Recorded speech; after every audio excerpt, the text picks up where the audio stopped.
क्या अमरनाथ यात्रा सिर्फ एक ट्रैक है या फिर ये ऐसी जर्नी है जो आपको पहाड़ों से पहले खुद से मिलवाती है। आज शुरू हो रही है हमारी अमरनाथ यात्रा, लेकिन बाबा बर्फानी के दर्शन से पहले हमें पार करने हैं airport, security check, RFID, base camps और हजारों श्रद्धालुओं के बीच एक बिल्कुल अलग दुनिया। हम बेंगलुरु एयरपोर्ट टर्मिनल 2 से निकलेंगे सीधे कश्मीर वैली की तरफ, फिर श्रीनगर से पहलगाम, लिडर नदी के किनारे किनारे, और वहां से अमरनाथ यात्रा के सबसे बड़े बेस कैंप्स में से एक नून वन बेस कैंप। लेकिन क्या सिर्फ परमिट होने से यात्रा शुरू हो जाती है या असली अनुभव बेस कैंप पहुंचने के बाद शुरू होता है? आज के इस वीडियो में हम आपको दिखाएंगे एयरपोर्ट से लेकर बेस कैंप तक का पूरा सफर, आरएफआईडी बनवाने से लेकर नून वन कैंप के अंदर की वास्तविक व्यवस्था, लंगर, शॉपिंग एरियाज और वो सारी चीजें जो हर फर्स्ट टाइम यात्री को पहले से पता होनी चाहिए। तो बने रहिए अंत तक, क्योंकि यह सिर्फ डे जीरो नहीं है, यहीं से शुरू होती है बाबा बर्फानी के दरबार तक पहुंचने की असली यात्रा। जय बाबा बर्फानी। नमस्कार दोस्तों, आप सभी का स्वागत है हमारे चैनल मनीषना ट्रैवल डायरी पर। आज हम अपने डायरी में एक नया पन्ना ऐड करने जा रहे हैं अमरनाथ यात्रा की।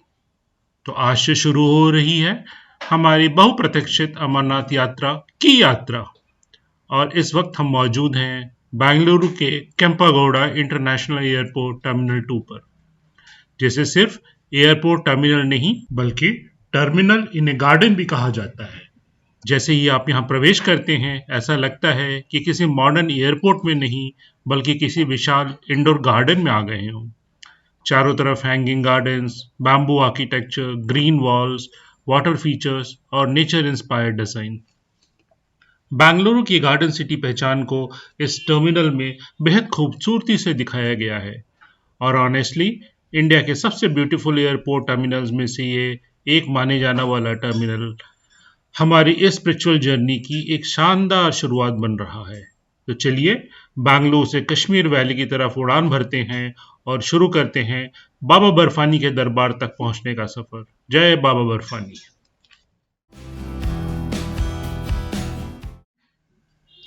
श्रीनगर से बाहर निकलते ही एक अलग ही फीलिंग का एहसास होता है।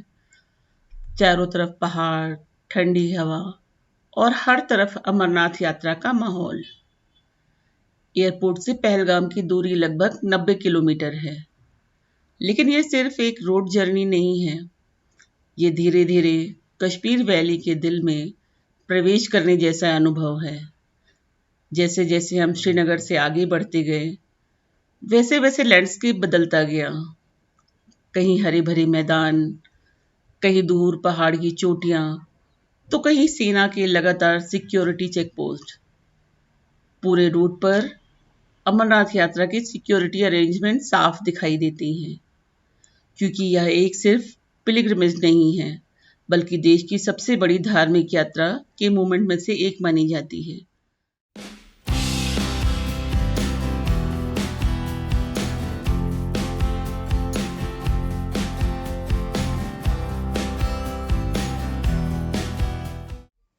पहलगाम के रास्ते में हमें कुछ देर के लिए रोक दिया गया। पहले लगा शायद ट्रैफिक है को सामान्य चेकिंग चल रही होगी, लेकिन वजह कुछ और ही थी। दरअसल श्रीनगर की तरफ जा रहा यात्रा कॉन्वॉय इस रूट से गुजर रहा था। यात्रियों की सुरक्षा को ध्यान में रखते हुए कॉन्वॉय मूवमेंट के दौरान कुछ समय के लिए अन्य वाहनों की आवाजाही रोक दी जाती है।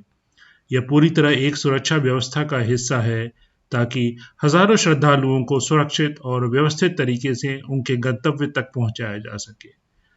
कुछ मिनटों के इंतजार के बाद जैसे ही कॉन्वॉय आगे बढ़ा, हमने भी अपनी यात्रा फिर से शुरू कर दी।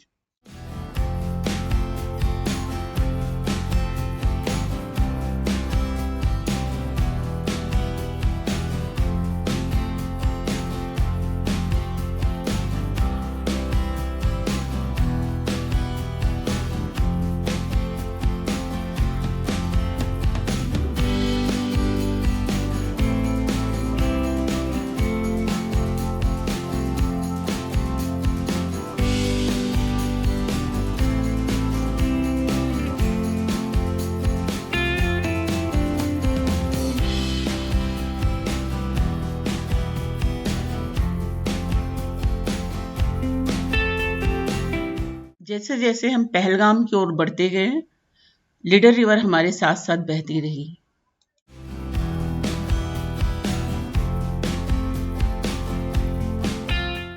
रास्ते में जगह जगह यात्रा वेलकम बोर्ड्स, सिक्योरिटी डिप्लॉयमेंट्स और यात्रा का माहौल और भी खास बना देते हैं।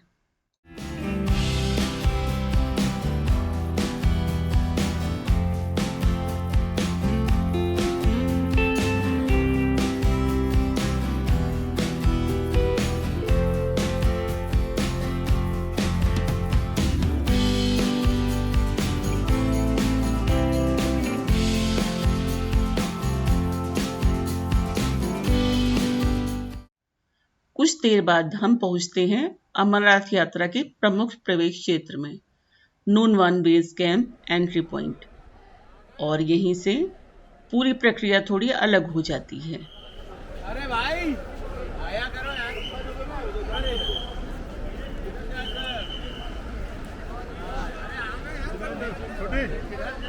छोटी यहाँ से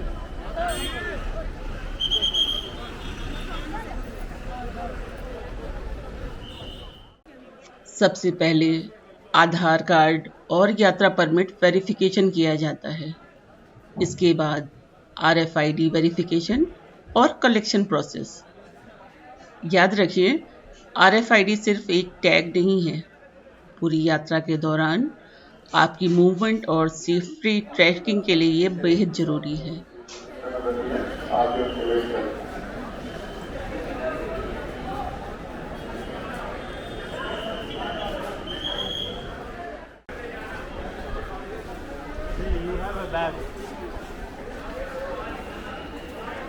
वेरिफिकेशन पूरा होने के बाद लगेज स्कैनिंग की प्रक्रिया होती है। हर बैग सिक्योरिटी स्क्रीनिंग से गुजरता है।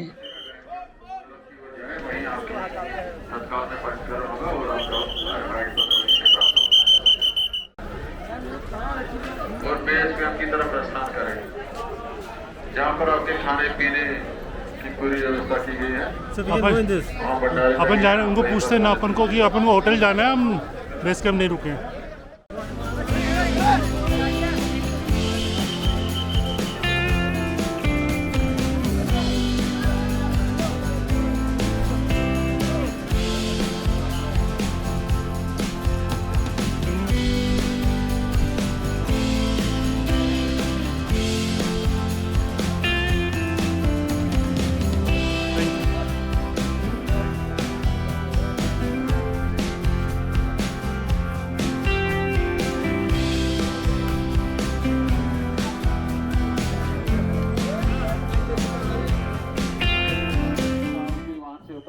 और इसके बाद हमें एक सुरक्षित गलियारे से होकर बेस कैंप की ओर बढ़ना होता है।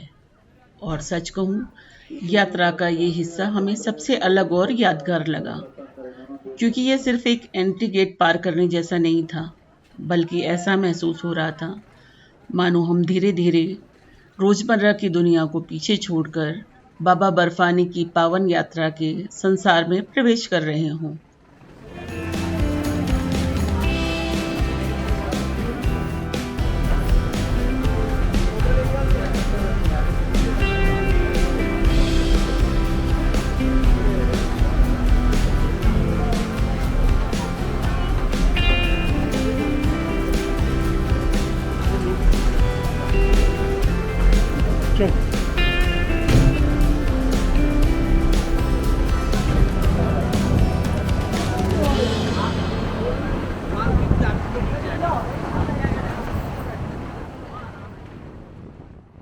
इस रास्ते में एक ओवरब्रिज भी आता है, जहां से नीचे कलकल बहती खूबसूरत लिदर नदी का मनमोहक दृश्य दिखाई देता है। इस नज़ारे ने मानो यात्रा की सारी थकान ही भुला दी, और यकीन मानिए, डे 0 के सबसे खूबसूरत और यादगार पलों में से ये पल एक था।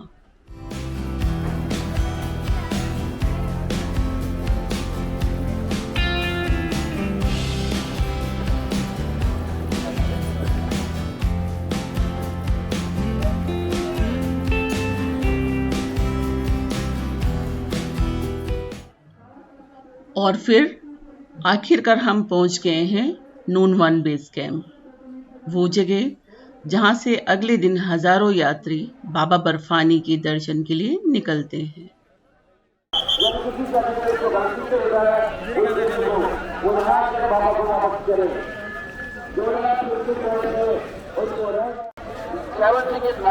ये गाड़ी का नंबर है JK का, उसमें एक मोबाइल रह गया। ये मोबाइल नूनवान बेस कैंप पहुंचते ही सबसे पहली चीज जो महसूस होती है वो है इसकी विशालता। इसकी भव्यता और विराट स्वरूप आपको हैरान कर देता है। हजारों यात्री, लंबी tent lines, security arrangements, announcements, langars और हर तरफ एक ही आवाज, हर हर महादेव। यह सिर्फ एक कैंप नहीं है, बल्कि अमरनाथ यात्रा का एक पूरा टेम्परेरी सिटी लगता है। जैसे खाने पीने के लिए लंगर, ठहरने के लिए टेंट, चिकित्सा सुविधाएं, सुरक्षा सहायता, टॉयलेट्स और यात्रा से जुड़ी हुई कई आवश्यक सेवाएं एक ही परिसर में मिल जाती हैं। पोनी और पिट्ठू इंफॉर्मेशन पॉइंट्स। और अगर आप कोई ज़रूरी सामान घर से लाना भूल गए हैं तो घबराने की कोई ज़रूरत नहीं है। नूनवान बेस कैंप में कई दुकानें और स्टॉल्स मौजूद हैं जहां से आप अपनी यात्रा के लिए ज़रूरी ट्रैकिंग एसेंशियल्स खरीद सकते हैं, जैसे वॉकिंग स्टिक्स, रेनकोट या पोंचो और अन्य ज़रूरी सामान। हालांकि कीमतें सामान्य बाजार से थोड़ी अधिक हो सकती हैं, इसलिए कोशिश करें कि आप अधिकतर सामान अपने घर से ही लेकर आएं। लेकिन अगर कुछ छूट भी जाए तो नूनवान बेस कैंप में आपकी लगभग हर बुनियादी ज़रूरत पूरी कर सकता है, जिससे आप अगले दिन की यात्रा के लिए पूरी तरह से तैयार हो सकें। देख लेते हैं किसी में आई डोंट नो। इसलिए वो फुल रिस्पॉन्सिबिलिटी चाहिए।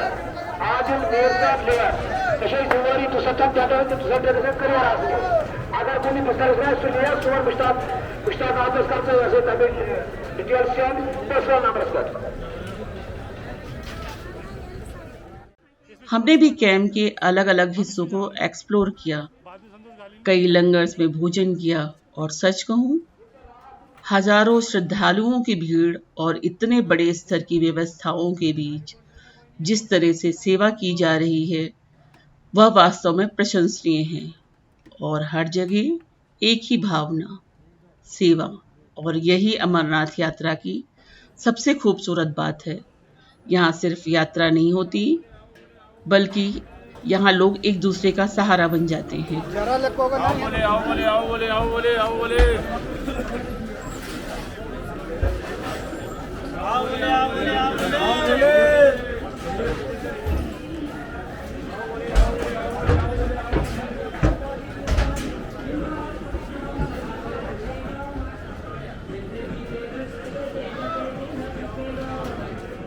एक जरूरी जानकारी मोबाइल नेटवर्क को लेकर। अमरनाथ यात्रा के दौरान मुख्य रूप से जियो और एयरटेल का नेटवर्क काम करता है। अगर आपके पास पोस्टपेड सिम है तो वह सामान्यतः जम्मू कश्मीर में भी चल जाएगा, लेकिन दूसरे राज्यों के प्रीपेड सिम यहाँ काम नहीं करते। इसलिए जरूरत पड़ने पर आपको स्थानीय जम्मू एंड कश्मीर का सिम लेना पड़ेगा। यात्रा पर निकलने से पहले अपनी कनेक्टिविटी जरूर चेक कर ले ताकि पूरे सफर में परिवार और दोस्तों से संपर्क बना रहे। साफों का भी खास ख्याल रखें और रास्ते पर ना भी लगाते हुए सीधा काउंटर पर जाइए। पर्ची काट कर आपको जिस तक में मर्जी आए उससे बैठ सकते हैं। आपको जिस तक में मर्जी आए उस तक आप बैठ सकते हैं। अगर कोई आपसे मना करता है तो आप उसका फोटो लेंगे। आप पर्ची काट कर किसी भी चेक में बैठ सकते हैं। आने के लिए अब एक बहुत महत्वपूर्ण जानकारी, खासकर उन यात्रियों के लिए जो नूनवान बेस कैंप के अंदर नहीं रुक रहे हैं। अगर आपने हमारी तरह बाहर किसी होटल या होमस्टे में रुकने का प्लान बनाया है तो कैंप एंट्री टाइमिंग्स पहले से जान लेना जरूरी है। नूनवान बेस कैंप में RFID आधारित एंट्री सिस्टम लागू होता है। RFID कार्ड की मदद से कैंप में प्रवेश करने की अंतिम समय सीमा लगभग 8 बजे तक होती है और रात में अधिकतम लगभग 8:30 बजे तक आप कैंप से बाहर निकल सकते हैं। हालांकि यात्रा के दौरान नियम बदल सकते हैं, इसलिए ग्राउंड स्टाफ या श्राइन बोर्ड के अधिकारियों से लेटेस्ट टाइमिंग जरूर वेरीफाई कर लें। हमने नूनवान बेस कैंप के अंदर काफ़ी समय बिताया, लेकिन हमारी प्लानिंग थोड़ी अलग थी। हमने स्टे चुना पहलगाम में आगे, चंदनवाड़ी रूट की तरफ। सोच यही थी कि अगली सुबह जल्दी निकलेंगे, चंदनवाड़ी एक्सेस गेट पहले क्रॉस करेंगे और यात्रा की शुरुआत बिना देरी से कर पाएंगे। इसलिए शाम होते होते हम नूनवान बेस कैंप से बाहर निकल गए और डे 1 की तैयारी शुरू कर दी। हम रुके थे पहलगाम होम स्टे में, जो कि एक साफ सुथरा, शांत और आरामदायक था। लंबी यात्रा के बाद हमें एक अच्छी रात की नींद और अगले दिन की ट्रैकिंग के लिए तैयारी करने के लिए बस इतनी ही ज़रूरत थी। सब कुछ बिल्कुल परफेक्ट लग रहा था, लेकिन हमें बिल्कुल अंदाज़ा नहीं था कि हमारी यही प्लानिंग अगले दिन एक बड़े सरप्राइज से बदलने वाली है। क्योंकि डे 1 की शुरुआत में ही हमें एक ऐसी सिचुएशन का सामना करना पड़ा जिसने हमारी पूरी स्ट्रैटेजी बदल दी। आखिर क्या हुआ, यह जानेंगे अमरनाथ यात्रा डे 1 में। जय बाबा बर्फानी, हर हर महादेव।